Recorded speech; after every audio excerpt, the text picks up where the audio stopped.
নমস্কার, আপনারা দেখছেন জেলার ১ নম্বর online TV channel Birbhum RC TV. শুরু করছি আজকের সংবাদ। বিস্তারিত সংবাদে যাবার আগে দেখে নেব সংবাদ শিরোনাম।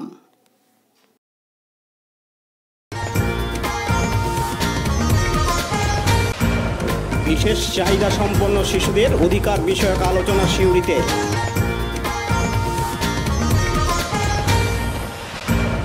লাভপুর বন্যা কবলিত এলাকা পরিদর্শন জেলা পরিষদের জেলাধিপতি।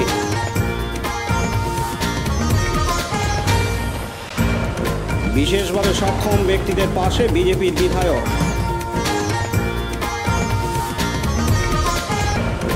বিদ্যুৎ পৃষ্ঠ হয়ে গুরুতর আহত 2 মহিলা দুবরাজপুরের কামালপুরে। গজের উপর জল, ঝুঁকি নিয়ে পারাপার খয়রাশোলে।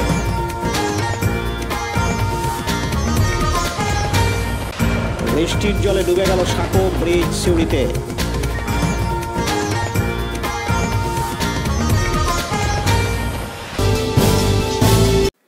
বিশেষ চাহিদা সম্পন্ন শিশুদের কি অধিকার এবং তাদের প্রতি কী ধরনের ব্যবহার করা উচিত সহ তাদের কোথায় কিভাবে সাহায্য করা হচ্ছে, সরকারের আরও কী কী পরিকল্পনা রয়েছে, এসব নিয়ে গতকাল সোমবার 5ই আগস্ট একটি উচ্চ পর্যায়ের বৈঠক হয় বীরভূম জেলা শাসকের দপ্তরের কনফারেন্স হলে, যেখানে উপস্থিত ছিলেন জেলা জজ, বীরভূম জেলা শাসক বিধান রায়, জেলার মুখ্য স্বাস্থ্য আধিকারিক ডাক্তার হিমাদ্রি আরি, ডিএলএসের সচিব সুপর্ণা রায় সহ অন্যান্য বিচারকরা। রাজ্য স্তরে রাজ্য শিশু সুরক্ষা কমিশনের উপদেষ্টা অনন্যা চক্রবর্তী উপস্থিত ছিলেন এই আলোচনা সভায়। এর পাশাপাশি দিন আলোচনা সভায় বীরভূমের 19টি ব্লকের বিডিওদের ভিডিও কনফারেন্সের মধ্য দিয়ে যুক্ত করা হয়। শিশুরা বিশেষ চাহিদা সম্পন্ন কিনা তা কীভাবে বোঝা যাবে এবং তাদের প্রতি কেমন আচরণ করা দরকার ইত্যাদি বিষয়ে আলোচনা হয়। এক্ষেত্রে অঙ্গনওয়াড়ি সেন্টার থেকে শুরু করে জেলা প্রশাসন সবাই ওই সকল শিশুদের পাশে থাকবে বলে আলোচনা সভায় জানানো হয়। এদিন জেলা শাসক বিধান রায় তার বক্তব্যে জানান, বা লেভেল প্লেইং ফিল্ডের কথা যেটা বলি আমরা মাইকে বলতে খুব সোজা, শুনতে খুব ভালো লাগে ইত্যাদি, কিন্তু এই যে ফ্রম উইদিন সেই সেন্সটা রাখা সেটা আরও বেশি কঠিন। সেটা আমরা রাখছি কি না, এটা এক। 2 নম্বর হচ্ছে যে আমি সেই জন্য রিয়াক্ট করলাম যখন আমাদের ডিসিপিও বলছিল যে ডেটাবেসের কথা। ডেটাবেসের আগে কিন্তু ডেটা কথাটি আছে। ডেটাটা আমরা ঠিকমতো কালেক্ট করছি তো? এই ডেটাটা অর্থাৎ আমি যখন প্ল্যান করবো, প্রত্যেকটি বিষয়ের মধ্যে একটা বেসিক সায়েন্স আছে। সেই সায়েন্সটা যদি আমরা ঠিকমতো বুঝি তাহলে আমরা সামনের দিকে এগিয়ে যেতে পারবো। এবার আমাদের সামনে যদি আমার CWSN এর বা এই ধরনের বাচ্চাদের ডিটেকশনটা বা তার সেটাই যদি ঠিকমতো আমরা না করতে পারি, সেটা যে ফার্স্ট কাজ যে আমাদের 2.75টা কত একটা বলবেন আমাদের percentage of population, if it is right, তাহলে আমাদের যে পপুলেশন আছে সামথিং অ্যারাউন্ড 42 lakhs, তো তার যে 2.75% কত হচ্ছে সেটা আমরা তার ধারে কাছে পৌঁছতে পারছি কিনা, নাম্বার 1। এটা কমনার্সদের কাছে ঠিকমতো পৌঁছচ্ছে কিনা, এই ধরনের যে সুযোগ সুবিধা ইত্যাদি। দেরাফটার যে আমাদের যে ধরনের স্পেশালাইজ যে ব্যবস্থা যেগুলি আছে সেগুলোকে আমাদের এনশিওর করতে হবে। এটা বলেছে সেইটা আদৌ যতটুকুনি আছে ততটুকুনি মানে এডিকুয়েট আর ইনএডিকুয়েট, সেই অ্যানালিসিসে আমাদেরকে যেতে হবে। গ্যাপ আছে, নিশ্চয়ই গ্যাপ আছে। আমি ডিস্ট্রিক্ট ম্যাজিস্ট্রেট হিসেবে বলছি নিশ্চয়ই ক্রিটিক্যাল গ্যাপ আমাদের আছে, কিছু নেই আমাদের, কিন্তু সেইগুলো নিয়ে আমাদেরকে ক্রিটিক্যাল অ্যানালিসিস করে আমাকে দেখতে হবে যে কোথায় কোথায় আমাদের গ্যাপগুলি আছে, কীভাবে ওয়াইপ আউট করবো ইত্যাদি। এখানে CWSN নিয়ে কি কি বেনিফিটস বা ইত্যাদি দেওয়া হচ্ছে সবই ঠিক আছে, কিন্তু আমাদের সব CWSN কি আমাদের এই পারভিউর মধ্যে আনতে পারছি কি সেটা দেখতে হবে। প্লাস এই যে এইডস অ্যান্ড অ্যাপ্লায়েন্সের কথা যেগুলি বলা হয়, সেই এইডস অ্যান্ড অ্যাপ্লায়েন্স যে আমরা আমাদের বিভিন্ন যে প্ল্যাটফর্ম সেগুলিকে অর্গানাইজড হয় বা ইত্যাদি। পাশাপাশি জেলার মুখ্য স্বাস্থ্য আধিকারিক ডাক্তার হিমাদ্রি আরি তার বক্তব্যে বলেন, এটা প্রথম হচ্ছে যে এই ধরনের কোনো ঘটনা ঘটলে সাধারণত এই পেশেন্ট ডাইরেক্টলি আমাদের ইমার্জেন্সিতে আসে, এবং ইমার্জেন্সিতে এলে প্রপার কেয়ার নেওয়া হয়। ওখানে গাইনোকোলজিস্ট এবং নার্সিং স্টাফ বা অন্যান্য যারা দরকার তাদেরকে নিয়ে যা যা দরকার সেটা কিন্তু প্রপারলি হাসপাতালে সেটা করা হয়। এবং তারপর যেটা একটু সুস্থ হলে তারপর তাকে আমাদের যে কাউন্সিলার থাকে, হ্যাঁ, যারা ক্লিনিক্যাল সাইকোলজিস্ট বা কাউন্সিলার আছেন তারা কিন্তু কন্টিনিউয়াস এই কাউন্সিলিংয়ের মধ্যে তাদেরকে রাখেন এবং তাদেরকে রেখে তাদের মেন্টাল যে কন্ডিশন সেটা যাতে ইমপ্রুভ করে তার জন্য কিন্তু চেষ্টা করা হয়। এবং তারপর যখন সে সুস্থ হয় বা বুঝতে পারে, ক্লিনিক্যাল সাইকোলজিস্ট বা আমাদের সাইকিয়াট্রিস্ট বা প্রয়োজন হলে তারা আবার অন্য কোনো মেডিসিন বা সার্জারি কাউকে ডেকেও নিতে পারে। যদি মনে করে যে না এদেরও পরামর্শ লাগবে তাহলে তাদেরকেও ডাকা হয় এবং তারাও এসে তাদের সঙ্গে কথা বলার পর আলটিমেট যখন সে সুস্থ হয় তাকে কিন্তু বাড়িতে পাঠানো হয় বা তারপর জুডিশিয়াল যে ব্যাপারটা সেটা যা দেখার সেটা সেইভাবে দেখেন। আর তাদের যেটা এইটা আমরা সাধারণত আমাদের আশা বা এএনএম যারা থাকে তাদেরকে আমাদের বলা থাকে যে এই সমস্ত যারা আছে তাদেরকে যাতে খোঁজ খবর রাখে, কোনো সমস্যা হলে তাদের যেন আমাদের যোগাযোগ রাখা হয় বা তাদের যা যা ট্রিটমেন্ট দেওয়ার আবার যেন দেওয়া হয়। অন্যদিকে ডিএলএসের সচিব সুপর্ণা রায় তার বক্তব্যে জানান, অ্যাপ্লিকেশন আজ অব্দি রিসিভ করিনি, সেই জন্য আমাদের ডিএলএস এর তরফ থেকে যে কখনো কোনো ডিসেবল বাচ্চাকে আইনি সহায়তা দেওয়া হয়েছে সেটা আমি এখন বলতে পারবো না, কারণ এখন অব্দি আমাদের রেকর্ডসে এরকম কিছুই নেই যে ডিসেবল বাচ্চারা কখনো লিগ্যাল হেল্প সিক করেছে। পার্থ দাস ও পতিত পাবন বৈরাগ্যের report, Birbhum RC TV, Suri.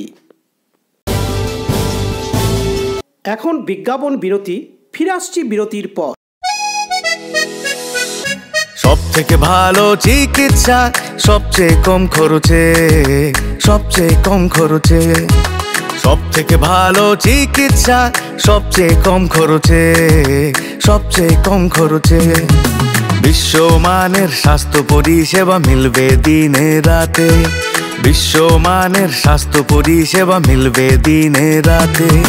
মণি মহেশ হসপিটাল, মণি মহেশ হসপিটাল, মণি মহেশ হসপিটাল, মণি মহেশ হসপিটাল।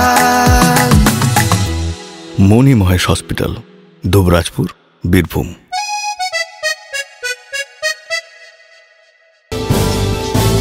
ফিরে এলাম বিরতির পর। গত শনিবার 23 আগস্ট লাভপুরের ঠিবা গ্রাম পঞ্চায়েতের তালতলায় বাঁধ ভেঙে প্লাবিত হয় 10 থেকে 15টি গ্রাম। আজ মঙ্গলবার 6 আগস্ট এলাকা পরিদর্শন করলেন বীরভূম জেলা পরিষদের সভাধিপতি ফাইজুল হক ওরফে কাজল শেখ সহ অন্যান্যরা। পাশাপাশি জল কমতেই যেখানে বাঁধ ভেঙেছিল সেখানে বাঁধ মেরামতির কাজ শুরু হয়। বস্তাতে মাটি ভরে মেরামতির কাজ শুরু করা হয়। পাশাপাশি হরিপুর থেকে জয়চন্দ্রপুর বিভিন্ন এলাকা পরিদর্শন করলেন এবং ত্রিপল থেকে শুরু করে খাবার দাবার সামগ্রী ত্রাণ পৌঁছে দিলেন জেলা পরিষদের সভাধিপতি ফাইজুল হক ওরফে কাজল শেখ। সঙ্গে ছিলেন নানুর বিধানসভার বিধায়ক বিধানচন্দ্র মাঝি, ঠিবা অঞ্চলের অঞ্চল সভাপতি শাহিন কাজী সহ আরও অন্যান্য ব্যক্তিবর্গ। এদিন বন্যা কবলিত এলাকা পরিদর্শন করে জেলা পরিষদের সভাধিপতি ফাইজুল হক ওরফে কাজল শেখ জানান, দেখুন, কালকে আমাদের বিধানসভা ছিল, আমরা ওখানে গিয়েছিলাম। তো ওখানে আমাদের রাজ্যের মাননীয় মুখ্যমন্ত্রী মাননীয় মমতা বন্দ্যোপাধ্যায় তিনি আমাদের সকলের সামনে নির্দেশ দেন যেসব বন্যা কবলিত এরিয়াগুলো আছে সেই এরিয়াগুলো ভিজিট করার জন্য। তো এখানকে এসে দেখলাম, আমি কালকে 2 দিন আগেও এসেছি, তো আগেও এসেছি। এখানকার যারা স্থানীয় নেতৃত্ব আছে, পঞ্চায়েত সমিতির সহ সভাপতি আছেন, এখানে আমাদের অঞ্চল নেতৃত্ব আছে, বিডিও আছে, ইরিগেশন ডিপার্টমেন্ট আছে, সকলে মিলিতভাবে সংঘবদ্ধভাবে এরিয়া মানুষের পাশে আছে। এখানে জয়চন্দ্রপুর গ্রামটা গেলাম, হরিপুর গ্রামে এলাম। এখানে এসে দেখতে পাচ্ছি এই গ্রামগুলোর বাইরে যাওয়ার কোনো আধার নেই। সম্ভবত এখানকার যারা স্থানীয় নেতৃত্ব আছে তারা সকলে মিলিতভাবে প্রশাসনিক পক্ষ থেকে, গ্রামের পক্ষ থেকে ওদের ক্যাম্প তৈরি করা হয়েছে এবং সেই ক্যাম্পে রান্না বান্না করে খাওয়ানো হচ্ছে। ওই পরিবারের মধ্যে কোনো অসন্তোষ নেই, ওরা ওদেরকে যথেষ্ট পরিষেবা দিয়েছে। সবথেকে বড় ব্যাপার, এখানকার যারা কৃষক তাদের মাথায় হাত পড়েছে। হাজার হাজার হেক্টর জমি জলের তলায়, যেগুলো চাষাবাদ হয়ে গিয়েছিল সেগুলো আর ধান হবে না, এবং অনেক মাটির বাড়ি আছে যে মাটিগুলো জলের তলায় চলে গেছে। আমরা প্রশাসন স্তরে ডিএম সাহেবের মাধ্যম দিয়ে এবং আমাদের মাননীয় মুখ্যমন্ত্রী মাননীয় মমতা বন্দ্যোপাধ্যায়কে আমরা সরাসরি এই বিষয়গুলো জানাবো। এখানকার বিধায়ক সাহেব আছেন আমাদের অভিজিৎ সিনহা রানাদা, তিনিও কাল আমার সামনে আমাদের দিদিকে জানিয়েছেন। দিদি তেনাকেও বলেছেন, আশ্বস্ত করেছেন সারা বাংলার রিপোর্ট আসতে হবে। সারা বাংলার রিপোর্ট একসঙ্গে যাওয়ার পর দিদি অবশ্যই ডিক্লেয়ার করবেন, কৃষকদের পাশে থাকবেন। আর আমরা জানি আমাদের মাননীয় মুখ্যমন্ত্রী মাননীয় মমতা বন্দ্যোপাধ্যায় শীত, গ্রীষ্ম, বর্ষা তিনি একমাত্র আমাদের ভরসা। স্বভাবতই মমতা বন্দ্যোপাধ্যায় আমাদের সঙ্গে আছেন। সেই সূত্রে সেই সুবাদে আমরা সকলে ওই পরিবারগুলোর পাশে আছি এবং আমি বিধায়ক সাহেবের সঙ্গে আলোচনা করেছি। উনিও কাল সকালে এখানে আসবেন, আমিও কালকে আবার আসব। এবং আমার একটা সোসাইটি আছে, শহীদ সাজু মেমোরিয়াল ওয়েলফেয়ার সোসাইটি, সেই সোসাইটির পক্ষ থেকে এই এরিয়ার যারা ব্লক নেতৃত্ব, অঞ্চল নেতৃত্বের সঙ্গে আলোচনা করেছি। আমি ওনাদের শহীদ সাজু মেমোরিয়াল ওয়েলফেয়ার সোসাইটির পক্ষ থেকে ত্রাণ এখানে বিতরণ করব, সঙ্গে এনারাও মজুদ থাকবেন এবং এনারাও কিছু ডোনেট করবেন। সকলে মিলিতভাবে সংঘবদ্ধভাবে এই এরিয়ার মানুষগুলো পাশে থাকাই আমাদের লক্ষ্য, যেটা আমাদের মাননীয় মুখ্যমন্ত্রী মাননীয় মমতা বন্দ্যোপাধ্যায় কাল বলেছেন। তাই আমাদের নানুর বিধানসভা বিধায়ক আমাদের সঙ্গে আছেন। এইভাবেই আমরা মানুষের পাশে থাকছি এবং আমাদের দৃঢ় বিশ্বাস অল্প দিনের মধ্যে রাজ্য স্তর থেকে কোনো কিছু ডিক্লেয়ার হবে এবং যে কৃষকগুলো ক্ষতিগ্রস্ত হয়েছে এদের পাশে আমাদের মাননীয় মুখ্যমন্ত্রী মমতা বন্দ্যোপাধ্যায় থাকবেন। যে মাটির বাড়িগুলো মাটির তলায়, জলের তলায় চলে গেছে, সে বাড়িগুলোর পুনর্নির্মাণের ব্যবস্থা মাননীয় মুখ্যমন্ত্রী মাননীয় মমতা বন্দ্যোপাধ্যায় করবেন। কাজী আমিরুল ইসলামের রিপোর্ট, বীরভূম RCTV, লাভপুর। এখন বিজ্ঞাপন বিরতি, ফিরে আসছি বিরতির পর। RCS Network, high speed internet, broadband, cable TV and landline service provider, Dubrajpur, Birbhum. আমাদের এখানে পাবেন BSNL, RailTel, city alliance and Jio ফাইবারের internet, cable TV and landline টেলিফোনের কানেকশন নিতে যোগাযোগ করুন। দুবরাজপুর 034622962777 7449000072 9732202011 8207037404। সিউড়ি 034622999995 9647669665 7063544520। ফিরে এলাম বিরতির পর। বীরভূমের দুবরাজপুর বিধানসভা এলাকায় বিশেষভাবে সক্ষম ব্যক্তিদের সহায়ক সরঞ্জাম আনুষ্ঠানিকভাবে বিতরণ করা হলো আজ মঙ্গলবার 6 আগস্ট।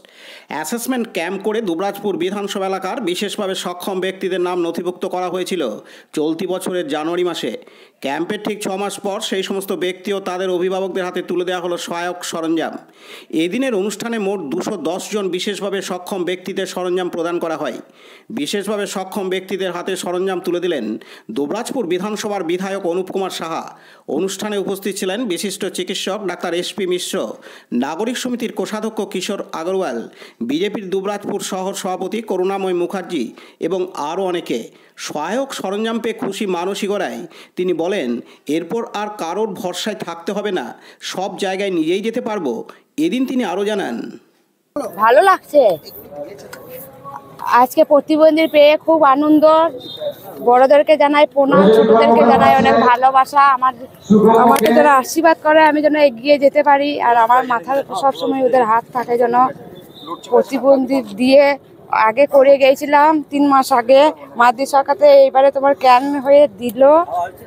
কি দিয়েছে এটা? এটা তোমার গাড়ি মানে হুইল চেয়ার গাড়ি। কেমন লাগছে পেয়ে? খুব আনন্দ হচ্ছে, পেয়ে খুব ভালোই লাগছে। এবারে সব জায়গায় যেতে পারবো নিজেই, আর কারোর পর ভরসা থাকতে হবে না, আর বাবাকেও সাক্ষাৎ করে নিয়ে আসতে হবে না। আমার বাবার তো রাখার দেখে শেষ হয়ে গেছে। আমার ঠাকুমা মাংসের দোকান করতে মারা গেছে, আমার বাবার হোটেলে নিরাময়ে কাজ করে। আমরা গরিব মানুষ, আমার শ্বশুর বাড়িতে কেউ দেখে না, কেউ রাখেও না। আমার পিছনে টাকা দিয়ে হিতা হোতা দেখিয়ে 5 লাখ 10 লাখ টাকা খরচ হলো, এখনো পা ভালো হলো না। আর ওরা কেউ সাহায্যও করে না, আমাদের হেতমপুরের পার্টির লোকে কিছুই সাহায্য করে না। হ্যাঁ, এইটা পেয়ে তোমার কতটা উপকার লাগবে? আমার বড্ড উপকার হলো, আমার অনেক আনন্দ পাচ্ছি, আমার সব জায়গায় যেতে সুবিধা হলো। আমি এটাই চাইছিলাম যে আমি নিজের পায়ে যেন নিজেই আবার চলে যেতে পারি। চলতে তো পারবো না, চালিয়ে যেতে পারবো সব জায়গা। ব্যাটারি সিস্টেম চালাইতেই তো পারছি না স্যার, দেখিয়ে দেন তাহলে তো। হ্যাঁ। তোমার নাম? মানুষই গড়ায় আমার নাম, হেতমপুর বাড়ি। পাশাপাশি লোবা পঞ্চায়েতের শিমুলডি গ্রামের বিশেষভাবে সক্ষম শেখ রেহানের বাবা শেখ জামির বলেন, দীর্ঘদিন ধরে সমস্ত জায়গায় ছোটাছুটি করেও কোনো সুরাহা মেলেনি। তিনি আরও বলেন, আমরা দেখুন বিষয়টা বলছি আমাকে কি আমরা দীর্ঘদিন থেকে আমরা এই বাচ্চাটাকে নিয়ে এখনও কন্টিনিউ মনে করো ওষুধ চলছে। আমরা দীর্ঘদিন থেকে সব জায়গায় গেছি, আমরা পঞ্চায়েতেও গেছি, ব্লকেও গেছি। এখনও অবধি এই যে একটা যে বাচ্চা আছে এটা যেটা একটা রেশন কার্ড হয়, রেশন কার্ড হয়, এটা যে বড় লোকের কার্ড করে দিয়েছে, যেটা RKY করে দিয়েছে, এটা তো অন্তর্দায়ী কার্ড হওয়া দরকার। এনে জায়গায় দীর্ঘদিন থেকে ঘুরে বেড়াচ্ছি, এখনও ঘুরে বেড়াচ্ছি। আর আমরা বাচ্চার প্রতিবন্ধী এটা আমরা হেলথে এনে জায়গায় সহযোগিতার জন্য ঘুরে বেড়াচ্ছি, কিন্তু দীর্ঘদিন থেকে কিছু পাই নাই। তার জন্য যেটা আমাদের মাঝে একবার মাতৃ সংখ্যাতে যেটা MLA সাহেব একটা বক্তব্য রেখেছিল, অনুষ্ঠান রেখেছিল, সেই সমস্ত কাগজ বা ডকুমেন্ট জমা দিয়ে আমরা সেই আশাতে আমরা একটা আজ MLA সাহেবের ইয়াতে আমরা যে গিফটটা পেয়েছি, তা আশা করছি আমি অনেক খুশি হয়েছি। আমরা অনেক ধন্যবাদ জানাচ্ছি MLA সাহেবকে যে আমরা খুশি পেয়েছি, অনেক আনন্দ পেয়েছি যে একটা গিফট পেয়েছি। যে হোক দীর্ঘদিন থেকে আমরা আজ আমার মোটামুটি বাচ্চাটা 10 বছর বয়স হলো। 10 বছর বয়স থেকে আমার যখন থেকে জন্ম হয়েছে তখন থেকে ডাক্তারে বলেছে ও একটা এনজয়, ও না কথা বলতে পারবে না নিজে খেতে পারবে। তখন থেকে ছোটাছুটি করছি, না তখনই পঞ্চায়েত, তখনই ব্লক, তখনই আরও কোনো জায়গায়, সব জায়গায় বিভিন্ন জায়গায় ছোটাছুটি করছি, কিন্তু আজ পর্যন্ত কোনো জায়গায় কোনো আমরা কল্পনা পাই নাই। অন্যদিকে বিধায়ক অনুপ কুমার সাহা জানান, দুবরাজপুর বিধানসভায় যে সমস্ত সক্ষম মানুষ আছেন তাদের আমরা আগেই অ্যাসেসমেন্ট ক্যাম্প করেছিলাম এবং আমরা কথা দিয়েছিলাম যে আমরা যে ক্যাম্প করছি সেই ক্যাম্প শুধুমাত্র করার জন্য নয়, তাদের সঠিক সরঞ্জাম তাদের হাতে তুলে দেব। এবং সেই কাজ আজকে আমরা সেই প্রত্যেকটা মানুষ যারা সেই দিনের ক্যাম্পে এসেছিলেন, প্রায় 210 জন সেই সক্ষম ব্যক্তির নাম নথিভুক্ত হয়। তাদের আজকে আমরা দুবরাজপুর শহরের অগ্রদূত ক্লাবের ময়দানে আমরা কার্যক্রমের মধ্য দিয়ে তাদের হাতে তাদের সমস্ত সরঞ্জাম আমরা তুলে দিচ্ছি। 210 জন নাম নথিভুক্ত হয়েছে, 210 জনেরই নামে সরঞ্জাম এসেছে, আমরা প্রত্যেকের হাতে তুলে দিচ্ছি। আমরা ট্রাইসাইকেল, হুইল চেয়ার, স্ট্রিক, এই ধরনের বিভিন্ন ধরনের যারা সক্ষম মানুষ আছেন তাদের প্রত্যেকেরই কিছু না কিছু ইনস্ট্রুমেন্ট এসেছে, আমরা তাদের হাতে তুলে দিতে পেরে আমরা প্রত্যেকেই খুশি এবং তারাও খুশি যে তাদের পাশে দাঁড়ানোর দায়িত্ব যেমন আমাকে দিয়েছে। আমি নরেন্দ্র মোদী সরকারকেও আমি ধন্যবাদ জানাবো যে তার মন্ত্রণালয়ের, তার সরকারের যে সোশ্যাল জাস্টিস আর এম্পাওয়ারমেন্ট ডিপার্টমেন্টের পক্ষ থেকেও এই সহযোগিতা করেছেন। আলিঙ্কো কোম্পানি যারা আছেন তাদের আধিকারিকরাও এখানে উপস্থিত আছেন, তাদেরকেও আমরা ধন্যবাদ জানাচ্ছি। লালটু মুখার্জি রিপোর্ট, বীরভূম RCTV, দুবরাজপুর। এখন বিজ্ঞাপন বিরতি, ফিরে আসছি বিরতির পর। বঞ্চনার অবসান, শ্রমের সম্মান। 100 দিনের কাজের অদক্ষ শ্রমদানকারীদের জীবনে এলো নতুন প্রভাতের আলো। মাননীয় মুখ্যমন্ত্রী মমতা বন্দ্যোপাধ্যায়ের উদ্যোগে তাদের 2 বছরের বকেয়া মজুরির বঞ্চনার অবসান হলো। সম্পূর্ণ রাজ্য সরকারের নিজস্ব তহবিল থেকে 2651 কোটি টাকা ব্যয়ে 59 লক্ষ অদক্ষ শ্রমদানকারীদের বকেয়া মজুরি প্রদান করা হয়েছে। হাসি ফুটেছে রাজ্যের সকল অদক্ষ শ্রমদানকারীদের মুখে। পঞ্চায়েত ও গ্রামোন্নয়ন দপ্তর, পশ্চিমবঙ্গ সরকার কর্তৃক জনস্বার্থে প্রচারিত। ফিরে এলাম বিরতির পর। আজ মঙ্গলবার 6 আগস্ট বীরভূমের দুবরাজপুর ব্লকের অন্তর্গত কামালপুর গ্রামে মাঠে ধান পোতার কাজ করতে যাওয়ার সময় বিদ্যুৎপৃষ্ট হয়ে গুরুতর আহত হন 2 মহিলা। জানা গেছে জল জমার জন্য ধান পোতার কাজ করতে গিয়েছিল 2 মহিলা, আজমিনা বিবি সহ জয়ন্তী বাগতি। ঘটনাস্থলে প্রথমে জয়ন্তী বাগতি 11,000 তারে পড়ে মাঠের মধ্যে বিদ্যুৎপৃষ্ট হন। তাকে দেখে আজমিনা বিবি বাঁচাতে গেলে সেও বিদ্যুৎপৃষ্ট হন। ঘটনাস্থলে মাঠে ধান পোতা অবস্থায় দেখতে পেয়ে ওই এলাকার স্থানীয়রা ছুটে আসে এবং তাদেরকে উদ্ধার করে। সেখান থেকে স্থানীয়রা সিউড়ি সদর হাসপাতালে আনে চিকিৎসার জন্য। গুরুতর আহত অবস্থায় 2 জনকে ভর্তি করা হয়েছে। তাদের মধ্যে গুরুতর অবস্থা জয়ন্তী বাগতির বলে এমনটাই জানা গেছে। অপরদিকে গোটা বিষয়টি তদন্ত শুরু করেছে দুবরাজপুর থানার পুলিশ। এখন বিদ্যুৎ বিচ্ছিন্ন করা হয়েছে মাঠের উপর দিয়ে যাওয়া 11,000 তারের। এদিন স্থানীয় বাসিন্দা শেখ শুকুর জানান, আজ সকালে প্রথমে ঘুম থেকে উঠে আমার কাছে খবর আসে যে একটা পোল থেকে একটা 11,000 তার পিন থেকে ছেড়ে মোটামুটি 4 ফুট হাইটের নিচে ঝুলছে তারটা। আমি 7:23 অফিসে ফোন করে জানাই যেরকম একটা 11,000-এর তার ঝুলে গেছে, এবং আমার একটা কাকা এসে আমাকে বলে যে এরকম ব্যাপার তারটা ঝুলে গেছে। ফোন করার পর কাকাকে আমি বসিয়ে রেখেছিলাম যে কিছুক্ষণ বসে থাকো, গাড়ি আসছে। কিন্তু গাড়ি না আসার আগে কাকা হয়তো মাঠে চলে গেছে। তার কিছুক্ষণের মধ্যে মোটামুটি আপনার 7:35 আমার বাড়ির ওই নিচের দিকে খুব চেঁচাচিল্লি শুরু হয়। আর শুরু হওয়ার পর আমি তখন মনে মনে ভাবছি হয়তো কারেন্টে চলে গেছে, ছুটে গিয়ে দেখছি দুজনকে কারেন্টের শর্ট লেগে দুজনে দুদিকে পড়ে রয়েছে। ওনাদেরকে আমি সঙ্গে সঙ্গে, আমার একটা নিজের কাকিমা নাম হচ্ছে আজমিরা বিবি, আর একটা ওই মাঠে ধান পুঁততে এসেছিল জয়ন্তী বাগদি, পণ্ডিতপুরে বাড়ি, উনি আর দুজনেই মহিলা। এখন বর্তমানে আজমিরা বিবি মোটামুটি ভালো সুস্থ রয়েছে, কিন্তু ওই জয়ন্তী বাগদি ওনার একটু অবস্থা একটু কন্ডিশন একটু খারাপ রয়েছে। এই মুহূর্তে আমরা সিউড়ি হসপিটাল রয়েছে। আপনার নাম? আমার নাম শেখ শুকুর। এটা কোন জায়গাটা? এই জায়গাটা হচ্ছে আপনার সিউড়ি, আর ঘটনাটা ঘটেছে কামালপুর গ্রাম, বালিজুড়ি দুবরাজপুর ব্লকের বালিজুড়ি পঞ্চায়েতের কামালপুর গ্রাম। পার্থ দাসের রিপোর্ট, বীরভূম RCTV, সিউড়ি। গত সপ্তাহে রাত থেকে কয়েক ঘন্টা তুমুল বৃষ্টিতে জনজীবন বিপর্যস্ত হয়ে পড়ে। মাঠঘাট ভরে যায় বৃষ্টির জলে। হিংলো জলাধার থেকে দফায় দফায় জল ছাড়তে শুরু করে সেচ দপ্তর খয়রাসোল। অনুরূপভাবে গতকাল সোমবার 5ই আগস্ট রাত্রি থেকে হিংলো জলাধার থেকে জল ছাড়া হয় 4,000 কিউসেকের মতো। আজ মঙ্গলবার 6 আগস্ট দুপুর 12টা নাগাদ 4,000 কিউসেকের পরিবর্তে 2,000 কিউসেক জল ছাড়া হয়। সেচ দপ্তরের SDO গৌতম চ্যাটার্জি বলেন, মূলত ঝাড়খণ্ডের বৃষ্টির উপর নির্ভর করে জল ছাড়া হয়। ঝাড়খণ্ডে বৃষ্টি বেশি হলে সেই জল চলে আসে হিংলো জলাধারে। পরিমাণে বেশি জল জলাধারে জমা হলে জল ছাড়া হয়। গতকাল সোমবার 5ই আগস্ট রাত্রি থেকে খয়রাসোল কেন্দ্রগড়িয়া লাগোয়া হিংলো নদীর কজের উপর জল থাকায় আজ মঙ্গলবার 6 আগস্ট সকাল থেকে অনেকে যেমন গন্তব্যস্থলে না গিয়ে ফিরে যাচ্ছেন, অন্যদিকে কিছু পথ চলতি মানুষ ও দুচাকার গাড়ির চালকেরা জীবনের ঝুঁকি নিয়ে পারাপার করছেন। এদিন সেচ দপ্তরের SDO গৌতম চ্যাটার্জি আরও জানান, জলাধারে আমাদের 6,000 একর ফুট মতো জল রয়েছে। আর জলটা ঝাড়খণ্ড থেকে তো আসে, আমাদের কাছে কোনো সেরকম মানে আগে থাকতে বোঝার কোনো উপায় থাকে না, অন্য স্টেট তো তো এখন এই মুহূর্তে জলটা কমে যাওয়ায় আমাদের গতকাল রাত থেকেই আমরা দুটো গেট চলছিল, প্রায় 4,000 কিউসেক করে জল আমরা ডাউনস্ট্রিম নদীতে ছাড়ছিলাম, যেটা এখন কমে যাওয়াতে আমরা এখন এই জাস্ট 12টা থেকে আমরা 2,000 কিউসেক করে দিলাম আর কি। আর এদিকে যে কজয়ে দিয়েগুলো উপর দিয়ে এই মুহূর্তে জলটা যাচ্ছে, যদিও এবার কমে যাবে। তো যতক্ষণ জলটা বাড়া থাকছে জনগণকে অনুরোধ করব যেন কজয়ে দিয়ে জীবনে ঝুঁকি নিয়ে পারাপার না করেন, একটু ঘুরে এই কটা দিন যাবে, কারণ বছরের বেশিরভাগ দিন তো হিংলোটা ড্রাই থাকে, তখন কোনো অসুবিধা হয় না। যে কদিন জলটা ছাড়তে হয় সেই কদিন একটু কষ্ট করে ঘুরে গেলে ভালো হয়, এটা আমাদের বক্তব্য। না, নদীর উপর দিয়ে এই মুহূর্তে মানে নিশ্চয়ই আসে, একটু ঘুরে যাওয়ার রাস্তা থাকে, ব্রিজ থাকে, সেখান দিয়ে ঘুরে যাওয়াটাই ভালো এই সময়টা, যেই সময়টা জলটা একটু বাড়া আসে, মানে নদীতে জল থাকাকালীন যেন না পারাপার করেন। না করেন। আপনার নাম এবং ডেজিনেশন? আমার নাম হচ্ছে Gautam Chattopadhyay, SDO Hinglo irrigation sub division.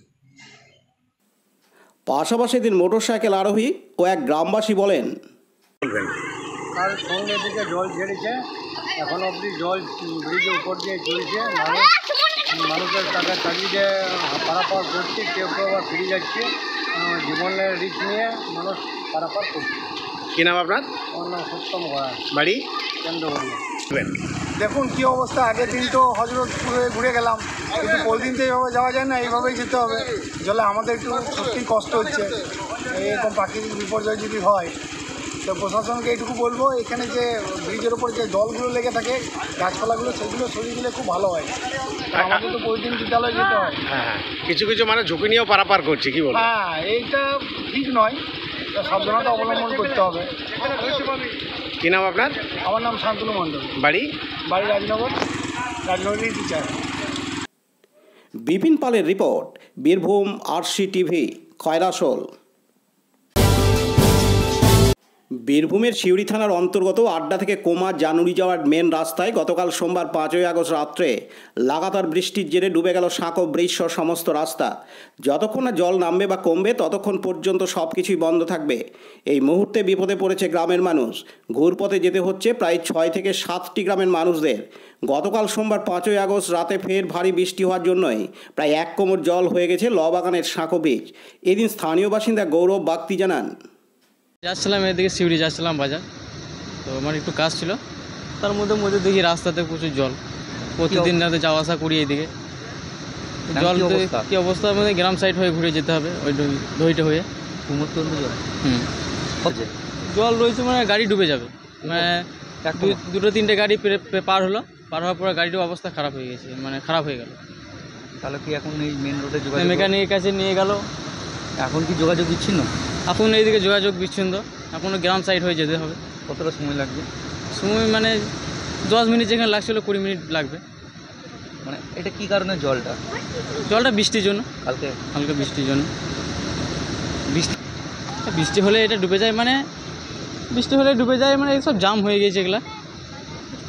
এখন কি জলের খুব স্পিড আছে? হ্যাঁ, জলের স্পিড আছে, গাড়ি নিয়ে যাওয়া যাবে। কোন কোন গ্রাম যায়?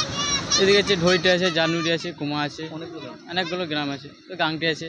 এখন যোগাযোগ বিচ্ছিন্ন, গ্রাম সাইড হয়ে যেতে হবে একটু দূরপক্ষে। কি নাম তোমার? আমার নাম গৌরব বাগদি। পাশাপাশি এদিন বেসরকারি কোম্পানি কাজ করেন স্থানীয় বাসিন্দা শেখ শামসের আলী বলেন, কাল গিয়েছিলাম, জল কম ছিল, কাল পেরিয়ে গেছি, আবার রাতে ভারী বর্ষণ হয়েছে, সেই কারণে এই রাস্তায় আর এখন আর যাওয়া যাবে না। এখন যা জলের স্রোত যাচ্ছে তাতে কোমর সমান জল আছে, যে কোনো সময় বিপদ ঘটে যেতে পারে, এই জন্যে রাস্তা অন্যদিকে ঘুরে যেতে হবে। মানে এই রাস্তাটা তো গ্রামের প্রায় 6টি গ্রাম যুক্ত আছে, কি অবস্থা এখন কি হবে? এখন যারা পারাপার, যতক্ষণ না জলের স্রোত কমছে ততক্ষণ পারাপার করা সম্ভব হবে না। কারা যাতায়াত করছে না, এখনও পর্যন্ত কেউ যাতায়াত করতে পারে। আপনি তাহলে কি করবেন? আমাকে অন্য পথ অবলম্বন করতে হবে বা ঘুরে যেতে হবে কোনো দিকে। এই রাস্তাটা শর্ট রাস্তা ছিল। জলের স্পিড কেমন আছে? জলের স্পিড দ্রুত গতিতে, আপনি ক্যামেরা ঘুরিয়ে দেখাতে পারেন যে জলের স্পিড কি আছে। যে কোনো বিপদ হতে, যে কোনো কারণবশত বিপদ ঘটতেই পারে। এটার সঙ্গে কি কুমার যোগাযোগ ব্যবস্থা মেন? এটাই মেন রোড, জানুরি কোমা আপ টু ভিতরের এই রাস্তা। বনসংখ্যারও কিছু লোক এই পাশ দিকে আসে, যেহেতু ওই পাশে রাস্তা ঘুরে গেলে অনেকটা লং হয়, এটা সব থেকে সহজ রাস্তা এই পাশটা। কি নাম আপনার? আমার নাম শেখ শামসের আলী। আপনি কি কাজ করেন? আমি একটা বেসরকারি সংস্থার সঙ্গে যুক্ত। সেই কাজে যাচ্ছিলেন? সেই কাজে যাচ্ছিলাম। আটকে গেলাম জলের স্রোতে। পার্থ দাসের report, Birbhum RC TV, Suri. আজকের সংবাদ এই পর্যন্ত। পরবর্তী সংবাদের জন্য চোখ রাখুন বীরভূম আরসি টিভির পর্দায়। নমস্কার।